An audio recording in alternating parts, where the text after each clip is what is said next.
우리나라 반도체 산업이 어떤 계기로 시작을 하게 된 건가요? 기적 같은 거죠, 기적. 예. 그러니까 이제 반도체 트랜지스터는 전 세계적으로 보면 1940년대 말 크리스마스 네. 미국에서 처음 트랜지스터라고 하는 거 조그맣게 만들었잖아요. 이게 뭐 혁명을 일으켰다는 거. 그래서 TV, 라디오, 통신 장비 등의 진공관, 진공관 큼직하잖아요. 그걸 네. 조그만 트랜지스터 하나로 만들면서 전 세계가 이제 혁명의 그 소용돌이 안에 들어가는데요.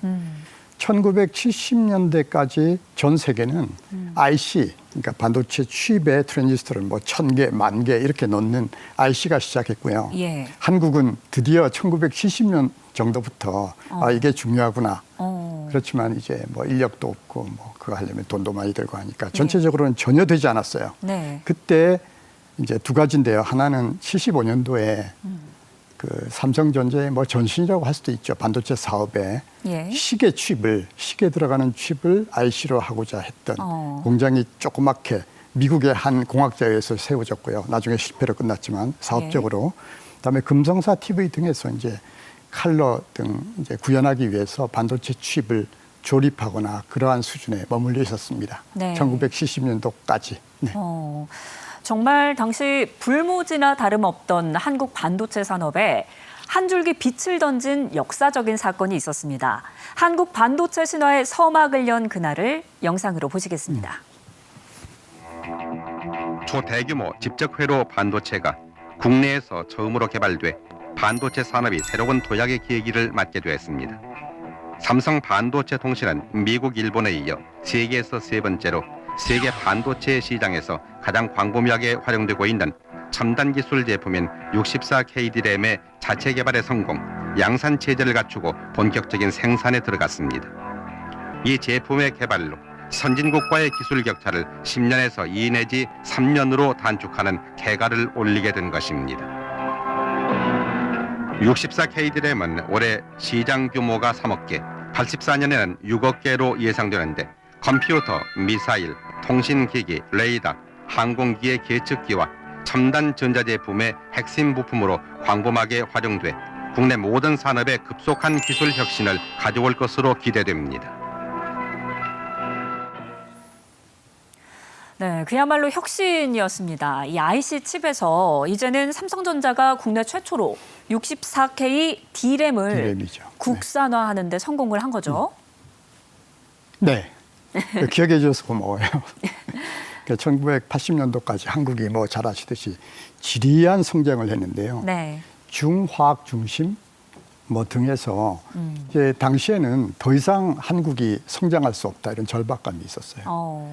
그 당시가 한 $2,000 아마 안 됐을 거예요. 개인당. 네. 그런데 선진국이라고 하는 기술 선진국이 돼야 뭐 전체적으로 선진국이 되니까 반도체 명운을 걸어야 된다라고 하는 생각을 했다는 거는 네. 기적 중에 기적이에요. 한국에 아무것도 없었잖아요. 맞아요. 더구나 1980년도 초까지 일본이 절대 강자, 미국에서 D램에서 세 회사 정도가 참여했는데 반도체로 여러 가지가 있는데요.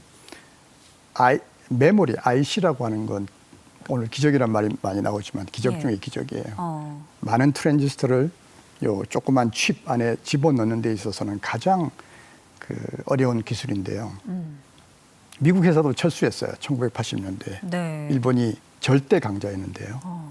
그때 소위 삼성의 동경선언이 나왔다. 는 건 전 세계 누구도 믿지 않았고 뭐 가능성도 없었고 특히 뭐 전 세계 한국 등에서 지식인들의 90% 이상이 불가능. 잘못하면 회사도 망하고 나라도 망한다고 했어요. 이게 느껴지나요? 그때의 분위기? 정말 저는 이 사진으로 보니까요. 이건희 전 회장이 정말 젊었구나. 정말 그리고 그때 모두가 이렇게 공장에서 열심히 하고 있는 그 시절이 지금으로서는 상상이 잘 안 됩니다. 네. 정말 당시 교수님께서 실제로 그때 금성 반도체에 몸담고 계시지 않으셨습니까? 국내 기업들의 반도체 진출에 아무래도 돈이 많이 드니까 실패를 하면 안 되잖아요. 초기에 어떤 전략이 있었을 것 같은데 어떤 전략이었나요? 네, 방금 64K D램 예. 지금으로 보면은 정말 옛날 호랑이 그 담배 피던 시절이네. 지금은 그거의 1000배의 1000배를 하니까요. 네. 1000배라고 하면 트랜지스터의 숫자가 조그만 칩에 사업은 되지 않았어요. 개발은 성공했어요. 64K D램. 뭐 당시에 우리 잘 알듯이 64K D램 성공하려고 엔지니어들 우리 그 제조 관여하는 분들이 64K 미터의 네. 강행군을 할 정도로 뭐 했어요. 근데 개발은 성공했는데 사업은 안 되죠. 왜냐하면 절대 강자 일본 네. 등이 있었기 때문에 지리한 손실이 계속 지속됐습니다. 이병철 회장 그 83년도 그 동경선을 하신 분도 성공을 보지 못하고 돌아가셨어요. 네. 기술 인력이 절대 부족했죠. 그런데 1980년도 말 한 7년, 8년, 10년은 열심히 해야 돼요. 뭐든지 네. 성공하려면 256K D램에 성공하면서 수요가 불붙기 시작했고 네. 그러면서 이게 너무 짧은 시간 동안에 제품을 공급하니까 시원찮잖아요. 예. 근데 그 고객들, 뭐 컴퓨터 만드는 이런 고객들이 이렇게 품질 개선하는데 많이 도와줬어요. 네. 다음에 동시에 다음 세대 기술, 뭐 256K, 1맥, 심지어 4맥 D램까지 예. 그걸 같이 동시에 개발하는 그런 전략을 채택했는데요. 예. 그게 성공을 했습니다. 네. 그래서 지금 우리가 세계 1위를 달리는 게 메모리 반도체죠.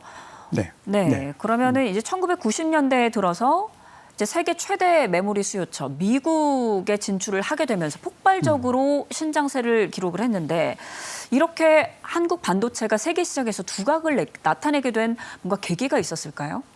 네, 잘 지적해 주셨습니다. 역사를 정확하게 파악하고 계시는군요. 그래, 거짓말같이 이게 10년 단위로 큰 변화가 있는데요.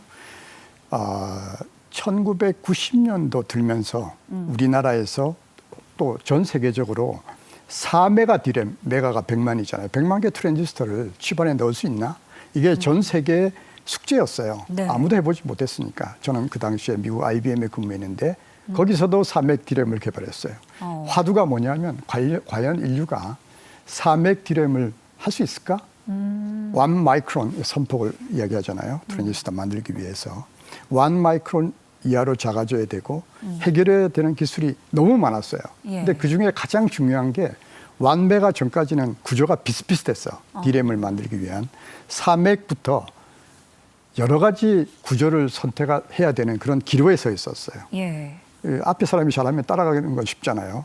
그 당시에 처음으로 한국 반도체에서 어떠한 구조를 선택해야 되겠다라고 하는 걸 30대 그 천재 엔지니어들이 결정을 했어요. 예. 그게 right path. 잘못 선택하면 그 다음에 다시 돌아올 기회가 없거든요. 잘못 선택한 회사, 당시에 전 세계적으로 탑이죠. 네. 그 회사들이 두세 개 그냥 그 아웃, 네. 소위 축출이 됐고요. 4메가빗 D램 성공 이후는 승승장구였어요.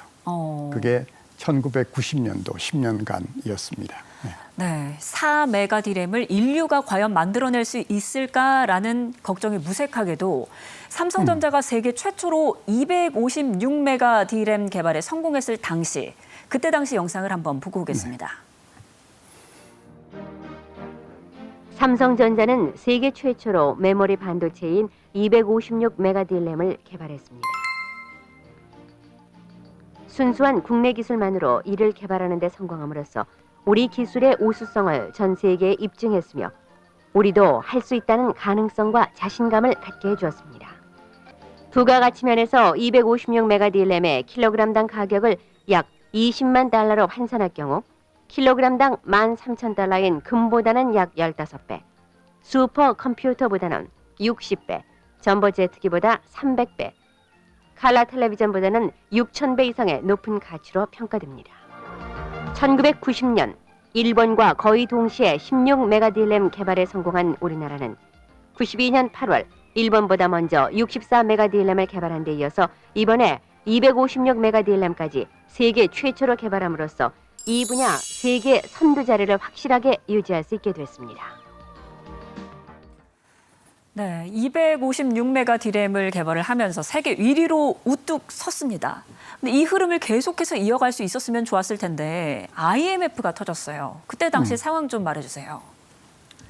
그 2000년대 들어가기 바로 직전 뭐 그 정도죠. 예. 기간이. 그래서 아까 얘기 드렸듯이 기술적으로 보면 4메가빗 디램이 이제 한국에서 성공하면서 아직도 선두 자리는 일본이 차지하고 있었고 절대 강자였어요. 네. 그러나 일단 디램의 구조가 정해지고 나서부터는 이제는 열심히 하는 것이 남았고요. 예. 그거를 이제 과연 성취한 것이 세계 최초로 256메가 디램 아까 소개한 거죠. 뭐 가장 기본은 최고의 인재들이 집중적으로 한 거예요. 네. 그거는 일본에서도 누구도 할 수 없는 거예요. 어. 그래서 그 이후에 30년은 한국 메모리 특히 디램 시대였다고 이야기해도 과언이 아니고요. 예. 이제 IMF 이야기를 했는데요. 그때 한국에 큰 반도체 회사가 3개가 있었어요. 네. 모두 다 디램을 집중하고 있었는데 특히 디램이 지금은 많이 달라졌어요. 그런데 그 당시는 먼저 만드는 승자 독식이라 그러죠. 먼저 만든 쪽이 이게 다 가져가고요. 네. 나머지는 항상 투자 회수를 하기가 힘들었고요. 그래서 이제 IMF 그 부근에서 현대전자, 금성 당시에 제가 근무했던 금성 반도체죠. 그가 합병을 하면서 이제 새로운 회사가 생겼는데요. 예. 그렇게 합병을 해도 계속 어려웠어요. 왜냐하면 기술 문화를 다시 만들어야 되고 빠르게 개발해서 해나가야 되는 그런 상황에서 더욱 또 이제 이게 투자 횟수가 안 되면요. 장비를 살 수가 없잖아요. 예. 그런데 경쟁자는 0.18 마이크론, 256메가 디램을 경쟁력 있게 만들려면 0.18 마이크론부터 내려가야 돼요. 그 돈이 들잖아요. 그걸 투자할 수 있는 여력이 없었어요. 지금 네. 이야기는 합병한 회사가.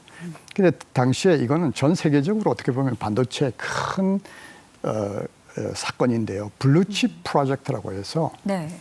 투자를 많이 하지 않고 거의 하지 않고도 0.18 마이크론 그러니까 256메가 디램에 필요한 기술이죠.를 0.12 마이크론까지 내리는 그런 기술 생산에 성공을 했어요. 네. 이게 SK 하이닉스의 초석이 되고 다 아시듯이 그 당시에 전부 다 해외에 팔자고 했어요. 네. 끝까지 견뎠어요. 어. 그런 과정에서 SK라고 하는 좋은 리더십을 만나고 예. 또 지금 만약에 우리가 SK 하이닉스가 잘하는 HBM, AI 디램 반도체죠.를 하지 않았다고 하면 얼마나 AI 시대에 뒤처졌을까. 정말 생각만 하면 가슴이 떨리는 그런 사건이 당시에 일어났습니다.